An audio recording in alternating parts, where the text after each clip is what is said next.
This edition of MacVoices is brought to you by SupportYourApp. Focus on growth. Build your customer support the smart way. SupportYourApp specializes in supporting Mac and iOS apps since 2011. Scale smarter. Leverage a remote support team with SupportYourApp at SupportYourApp.com. Hi, I'm Chuck Joyner. MacVoices is in San Jose for AltConf and WWDC.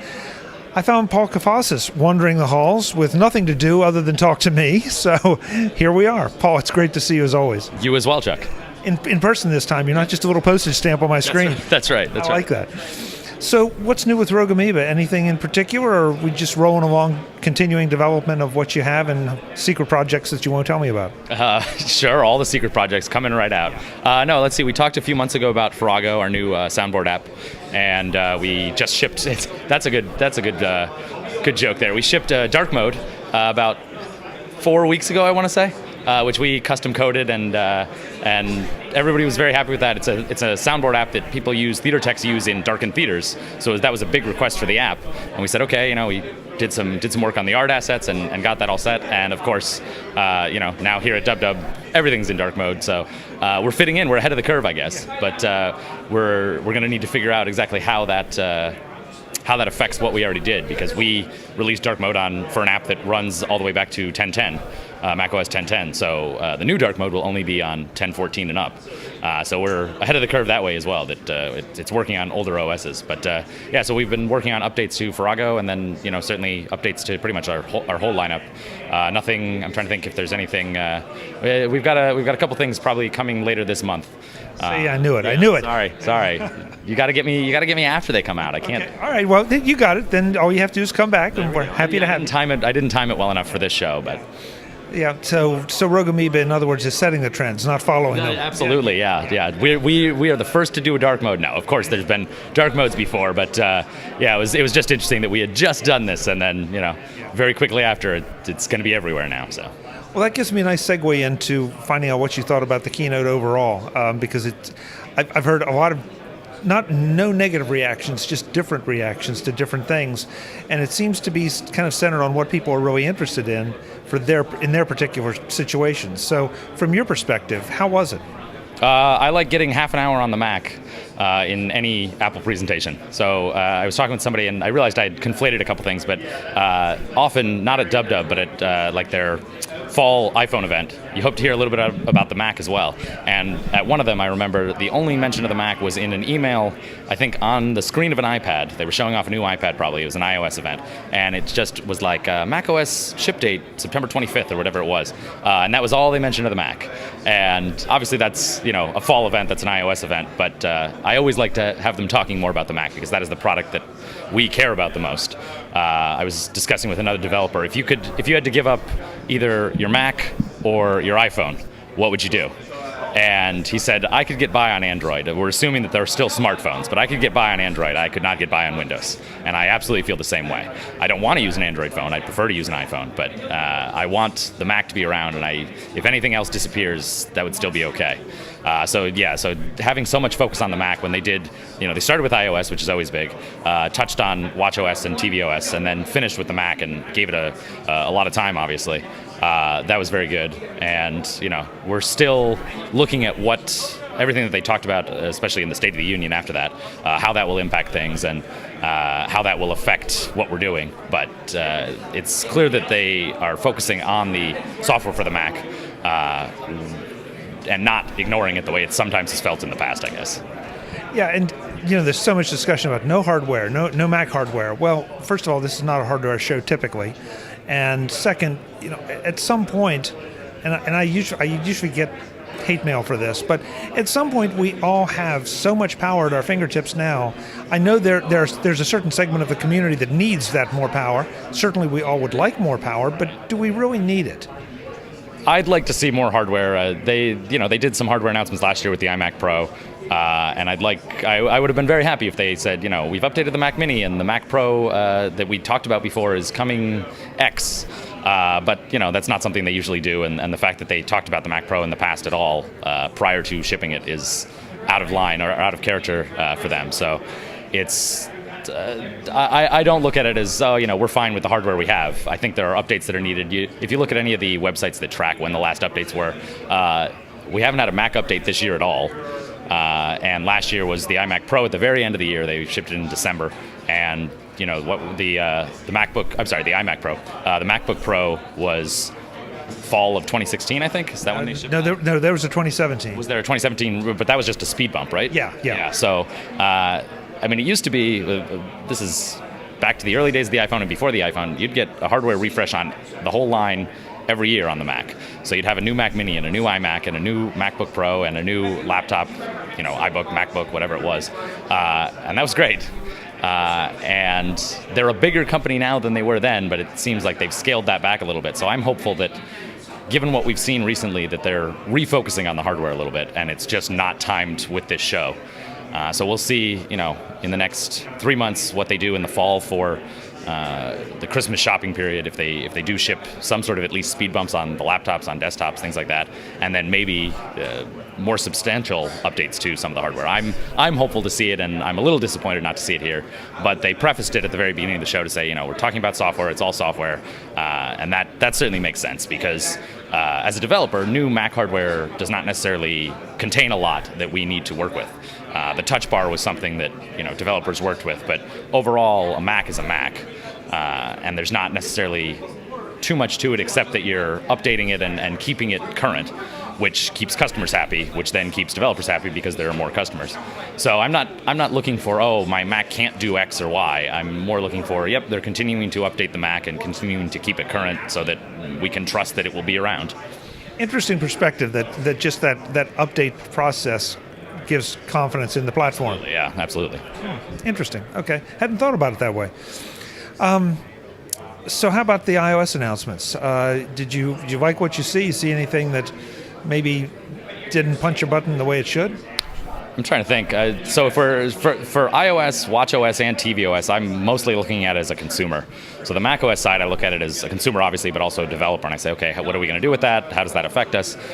We don't have much on iOS and nothing on watchOS and tvOS. So I like to look at those as, I use those products and what do they have that I'll wind up using? So just thinking about all three of those, I didn't necessarily see anything that jumped out at me, but incremental upgrades on lots of things. I use Photos a lot, take a lot of pictures, and then I use the Photos app, and there were updates on that. And so I think, I was enthused by what I saw in general, but nothing.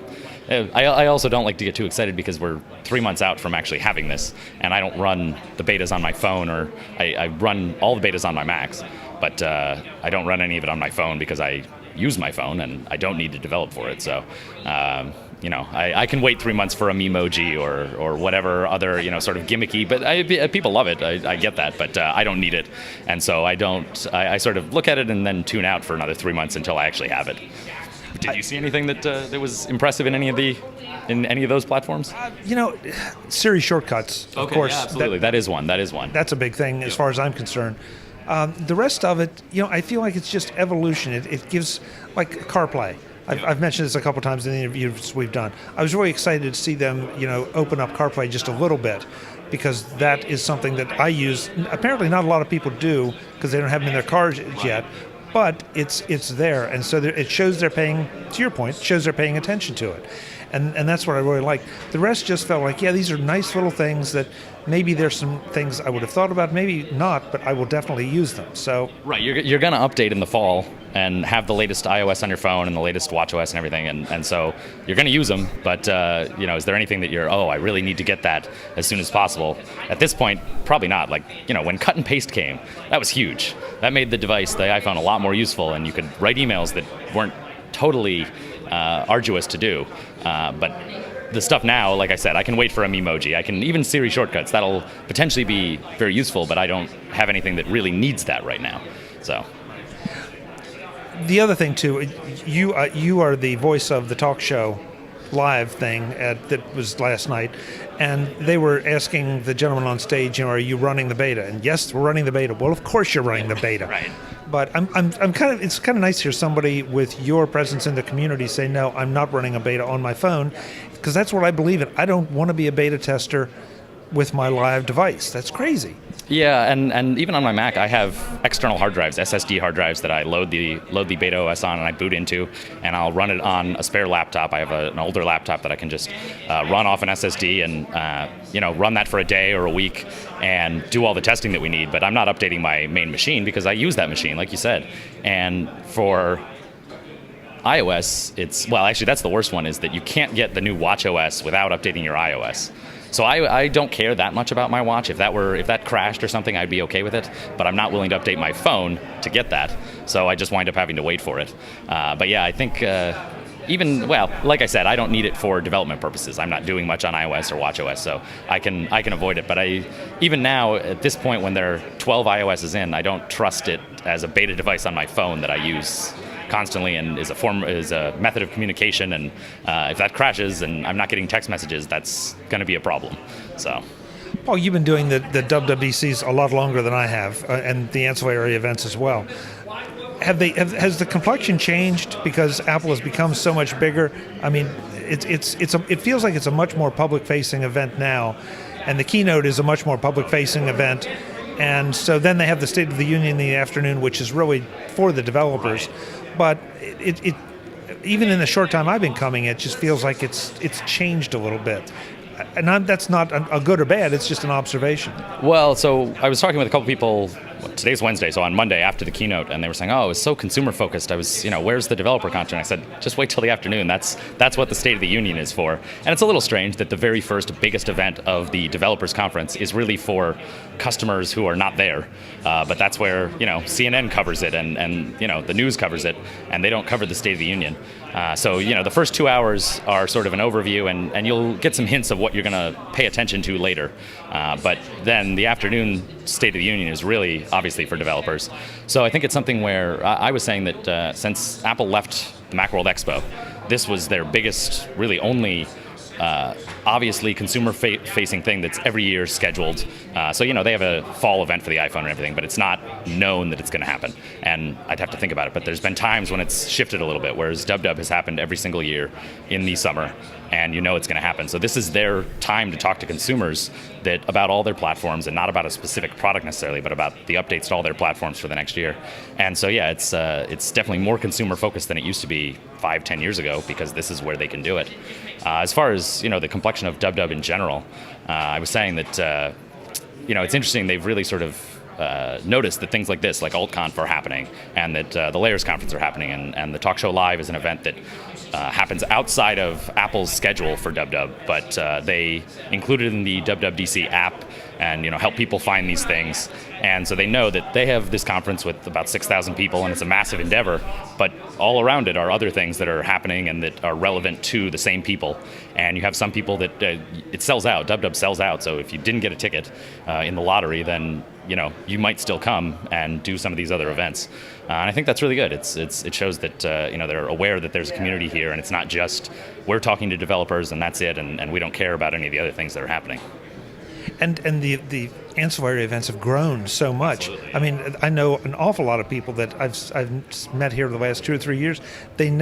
Sometimes they don't even try to get a ticket to the conference proper, but they want to be here for the week to go to the parties, but also to experience AltConf, Layers, all the other events, and sometimes just to sit down at a bar over a beer and say, what are you doing, and make those connections. And it really does show the importance of, even in a virtual world that we live in, of getting together personally. Physical community, and yeah, no, that's absolutely right, is that there's plenty of people that come and they don't have a badge for anything, or that, AltConf is free, you can come to this, but, and absolutely, getting a little bit of face time is certainly valuable. And, we sort of lost that with Macworld Expo going away, but at least some of it has come to this, I think, which is really good. Agreed. Okay, so we have a date. In a few months, when the new stuff is released, you're going to call me or let me know, or I'll call you, and we'll do this again. I'll reveal all the secrets that have been announced. Okay, there you go. Paul, it's good to see you. You as well, Chuck. As always, the website is? No, so we recently acquired a domain, macaudio.com. Oh. So people can spell that, since our name is very difficult to spell. Macaudio.com is now the marketing URL that I send people to. Really? Yeah. So we are a big company focused on audio on the Mac. So we got macaudio.com, and that leads you to rogueamoeba.com, which is our real website. But wow, congratulations! That couldn't have been easy. I was watching it for about 7 years. Somebody had it. They weren't doing anything with it. I was waiting for it to expire, and it finally did, and I swooped in and got it. So macaudio.com. All right. New URL, same company, Rogue Amoeba. Paul, good to see you. You as well. Thank you. Folks, we'll have more from AltConf and WWDC in San Jose. Thanks for watching. Visit MacVoices.com for show notes and to connect with Chuck on social media. Get involved in our MacVoices Facebook group and get more out of your Apple tech with MacVoices magazine, free on Flipboard. And if you find value in it all, consider supporting us at patreon.com/MacVoices and join these folks who help keep MacVoices coming to you. Advertising handled by Backbeat Media at backbeatmedia.com. Bandwidth provided by CacheFly at cachefly.com.